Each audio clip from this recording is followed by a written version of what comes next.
ক্ষমতা দীর্ঘস্থায়ী করতে বিএনপি গণভোট নিয়ে জনগণের সঙ্গে প্রতারণা করছে, এমন অভিযোগ করেছেন জাতীয় নাগরিক পার্টি এনসিপির নেতারা। সকালে রাজধানীতে দলটির সংস্কার বাস্তবায়ন কমিটির আয়োজনে জ্বালানি অর্থনীতি সংস্কার ও গণভোট বিষয়ক জাতীয় কনভেনশনে তারা এসব অভিযোগ করেন। এ সময় বক্তারা বলেন, জুলাই জাতীয় সনদ অস্বীকার করে বিএনপি সরকার ফ্যাসিবাদী শাসনের দিকে এগোচ্ছে। রাশেদ আনিসের প্রতিবেদনে বিস্তারিত। জ্বালানি অর্থনীতি সংস্কার ও গণভোট নিয়ে রবিবার সকালে রাজধানীর ডিপ্লোমা ইঞ্জিনিয়ার্স ইনস্টিটিউশনে আয়োজন করা হয় দিনব্যাপী এই জাতীয় কনভেনশন।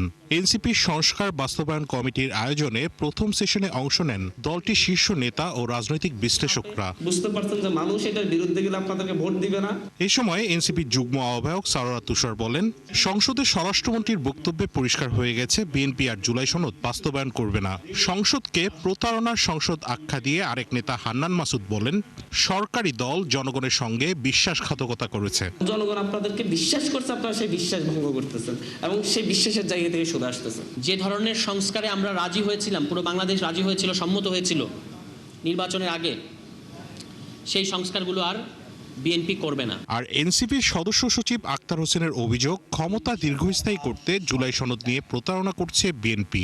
রাষ্ট্রবিজ্ঞানী দিলারা চৌধুরীর দাবি, ফ্যাসিবাদ শাসনের দিকে এগুচ্ছে সরকার। যে ক্ষমতায় আসার আগে নির্বাচনের সময়টাতে আপনারা গণভোটে হ্যাঁর কথা বলেছিলেন, কারণ আপনারা জানতেন যে তখন গণভোটে যদি আপনারা ন্যায়ের পক্ষে অবস্থান নিতেন, জনগণ আপনাদের বিপক্ষে চলে যেত।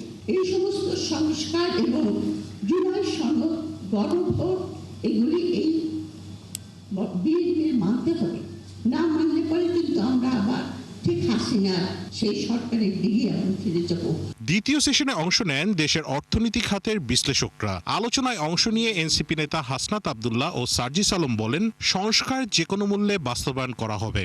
এই জন্য সংসদ ও রাজপথে আন্দোলনের হুঁশিয়ারি দেন তারা। গভর্নমেন্ট আসলে কি এটা বোঝা যাইতেছে না, মানে এটা আসলে হাসিনার সময় নাকি বোঝা যাইতো যে ডিসিশনটা দিন শেষে কে নেয়। There are so many governments within the government যেইভাবে যাচ্ছে এটা খুব সুখকর এবং দীর্ঘমেয়াদী কোনো ইতিবাচক প্রভাব রাখবে বলে আমার মনে হয় না। আমাদের প্রতিবাদ ওই সংসদ থেকে রাজপথে আমরা যদি জারি রাখতে পারি, বাংলাদেশে আগামীর কোনো সরকার বাংলাদেশকে, বাংলাদেশের মানুষকে, আমাদের কাউকে আর বিপথে নিতে পারবে না ইনশাআল্লাহ। সংস্কার বাস্তবায়নের দাবিতে দ্রুতই এনসিপি মাঠ পর্যায়ের কর্মসূচি ঘোষণা করবে বলেও জানান দলটির নেতারা। আমরা সবাই মিলে যদি আমাদের রাশেদ আনিস, ৭১, ঢাকা।